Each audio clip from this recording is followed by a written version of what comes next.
Hello, friends, and welcome back to Vintage Sports Shack, and welcome back to another episode of Fun Day Friday. Over the last week or so, I've had some questions being asked about the store. What do I do? Playlist. How do I keep track of inventory?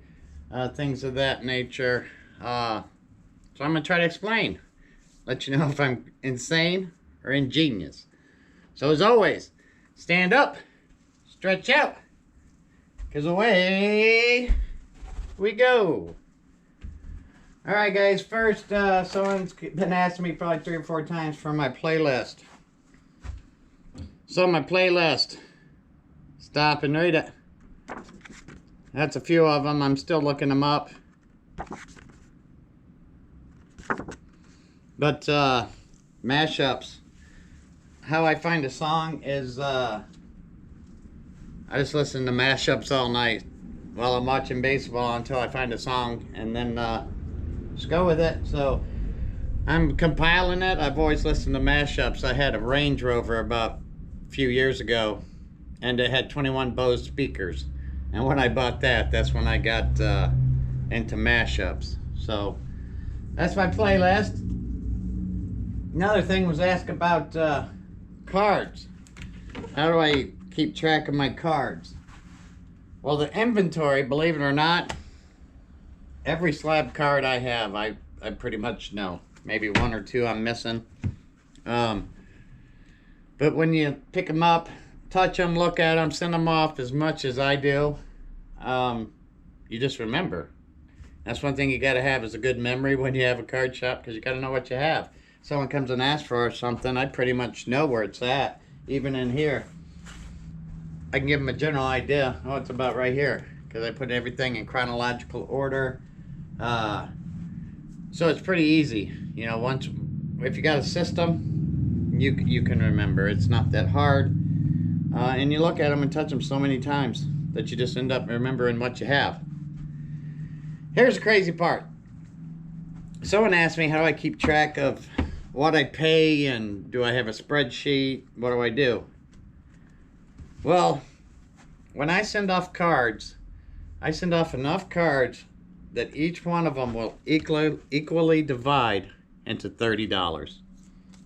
Every card I have in here costs me $30. Even if I send up 10, 9 of them were cost me $15 for the grading, and $1 each for cards. So that's 16. I got 9. Well, I find one card that costs me that much more money, plus the grading, to add with those 9 to make it an even $300. So every time I ship stuff out, in my insane way, like when I send out this whole batch, I've got 4 more. I've got 4 in 1971. I got a 71 Burt Blyleven, 1971 Reggie Jackson, a 1971 Pete Rose, and a 1971 Thurman Munson. Once I add those to this, I'll have 20 cards. I'll send these out, and the total cost of all this would be $600 for me to buy everything. So 600 divided by 20, $30. So when I go to sell a card, as long as I get over $30, I profited, no matter what. So I could sell a $400 card for $31, and I made $1. I know that sounds crazy. I know that sounds insane. But if I sold 10,000 cards like that in one day, I would have made $10,000. So it's kind of about volume. How many you want to sell? As many as possible. If I can sell 100 a day, I'll sell 100 a day. But that's how I keep track of it. I thank God that I got a great memory when it comes to numbers and to cards. I can remember cards for some reason. I can't remember your name, but I can remember every card I got in this shop. Now, that's crazy, but sometimes that's how it is. So, wrap it up. It's not hard. You make it simple. You want to have a marketing plan, a business plan, no matter how you come up with it, as long as it works. And mine's working. I mean, I could probably squeeze out more money and be a little more greedy, but it's going good. So figure out how, if you want to sell cards, figure out how your business plan is going to work and how you're going to profit. You don't get rich off of one card. I've told you that. And it is a grind. But when you break it down to simplistic numbers, you're profitable. And like I said, I might not be making the max out of every card. I sell my cards for more than $30. I get at least $35. So I make $5 minimum on every card. Or I won't sell it. It'll just sit there. So, I guess to wrap it up, that's how I keep my inventory. That's how I keep numbers. That's my playlist. We're going to pick one out today. Good old Saturday Night Fever. With a little bit of G thing in it. See how that works out.